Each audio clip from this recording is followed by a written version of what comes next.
In 70 AD, northern Derbyshire was at the frontier of the Roman Empire. The local tribe, the Briganti, had only recently come under direct Roman rule after their rebellion had been crushed. The peaks were now part of the greatest empire the world had seen. Forts were built at strategic positions to control this new territory. One such fort was built at this time near modern-day Glossop. We think it's very important because it's one of the few that's actually visible and accessible to a great number, probably many millions of people between Sheffield, Manchester, Liverpool and the East Midlands. As far as anybody knows, the site was important because it would be a fort which looked over the main route across the Pennines, probably bringing lead from the Derbyshire lead mines. Melandra is probably one of the earliest visible sites in the Glossop area, and to me, I think I've spent a lot of my life there trying to improve what people know about the site. Not many of Rome's soldiers came from Rome itself. Young men from across the empire were recruited and posted far from home. To become full Roman citizens, they had to serve 25 years in her army. They had plenty of time to get used to the landscape and get to know the locals. The bathhouse was found at the start of the 1970s.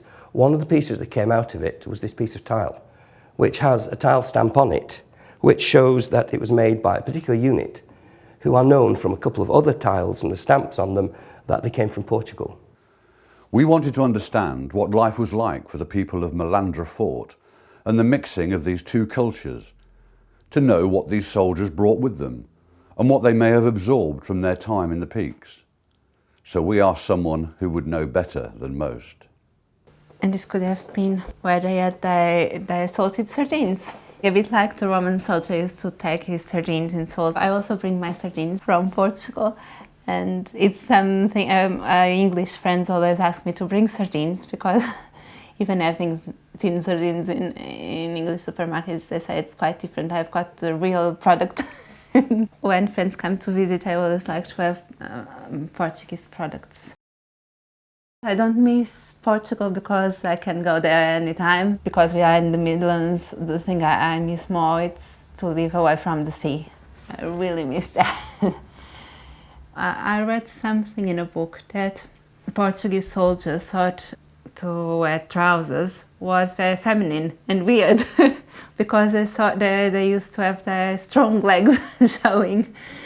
And they didn't want to cover their legs, but they couldn't bear the cold. Soldiers garrisoned at these military posts brought with them their own cultures and customs. Civilians settled by the fort at Melandra to trade and live with Rome's soldiers. The remains of their houses now lie under the modern housing estate at Gamesley.